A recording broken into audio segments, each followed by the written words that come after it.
Washington, President Donald Trump's defense team wrapped up its opening arguments in the impeachment trial just before 3 p.m. Tuesday, urging senators not to remove him from office. The House voted to impeach Trump in December, charging him with abuse of power for withholding aid to Ukraine until the country agreed to announce an investigation into former Vice President Joe Biden and his family, as well as obstructing Congress during the House's impeachment inquiry on the issue. I have every confidence in your wisdom. You will do the only thing you can do, what you must do, what the Constitution compels you to do, reject these articles of impeachment for our country and for the American people. White House counsel Pat Cipollone told senators in his closing statement Tuesday afternoon. It will show that you put the Constitution above partisanship. It will show that we can come together on both sides of the aisle and end the era of impeachment for good. It will allow you all to spend all of your energy and all of your enormous talent and all of your resources on doing what the American people sent you here to do, to work together, to work with the president to solve their problems. So this should end now as quickly as possible. Now that the president's defense has concluded, the trial has ended for the day. Senators will return Wednesday at 1 p.m. to begin a 16-hour question-and-answer period, for which senators can submit written questions to both legal teams.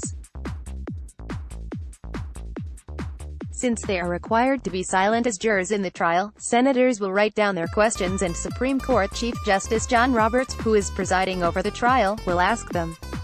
During a press conference Monday morning, Senate Minority Leader Chuck Schumer said he has not given Democrats guidelines as to what they can ask, but they'll avoid duplicating any questions. On Monday, Trump's defense attorneys argued House Democrats failed to present enough evidence, even as an explosive report from the New York Times emerged suggesting Trump gave direct orders to John Bolton, his former national security advisor, to withhold aid to Ukraine until it announced the Biden investigation, exactly what he has been impeached for. Bolton's account could fill the last gap in the House impeachment case by offering a first-hand account of Trump's demand.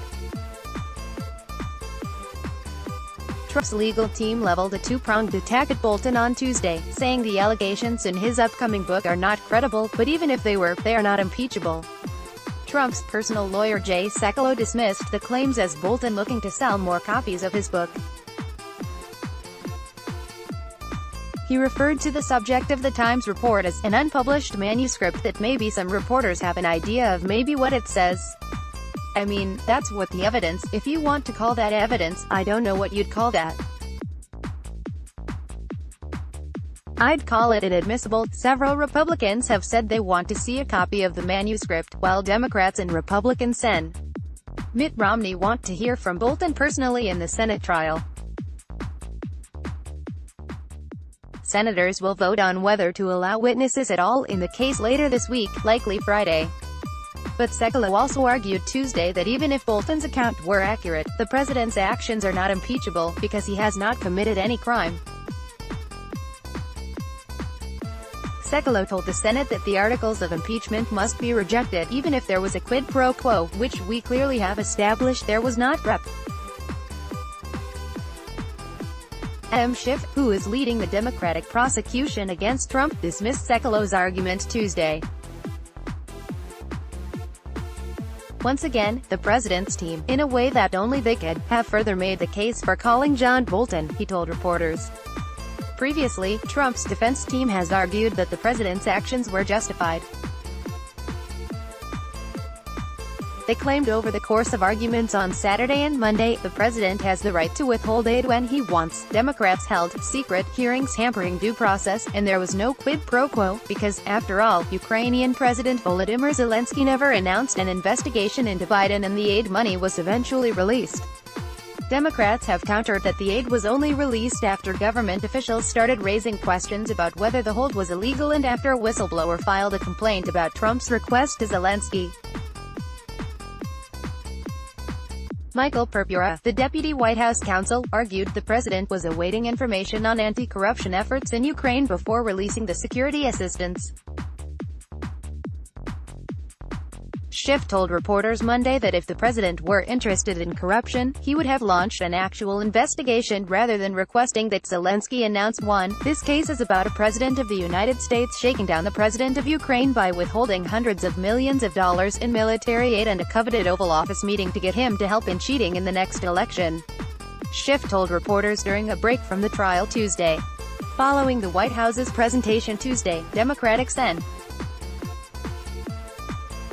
Doug Jones of Alabama told reporters he is considering voting separately on the articles of impeachment, potentially voting to remove Trump from office for one, but not the other. "It's not in for a penny, in for a pound," he said. Senators are then expected to vote on whether to include additional evidence outside of the House's impeachment inquiry, including calling witnesses to testify.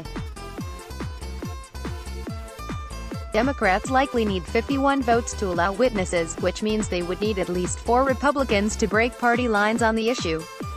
Republicans have largely resisted the idea of calling witnesses, but Romney and Sen. Susan Collins of Maine have said they are open to it. "I would like to hear from John Bolton. I've said that for some time, in part because of the fact that he's been one-on-one with the president," Romney told reporters Monday. Democrats have indicated that they are interested in hearing directly from Bolton and acting White House Chief of Staff Mick Mulvaney. A central figure in the Ukraine saga, Mulvaney acknowledged in October that the president had withheld aid to the country in exchange for investigations into the Bidens as well as the 2016 election. Let's block ads. Why?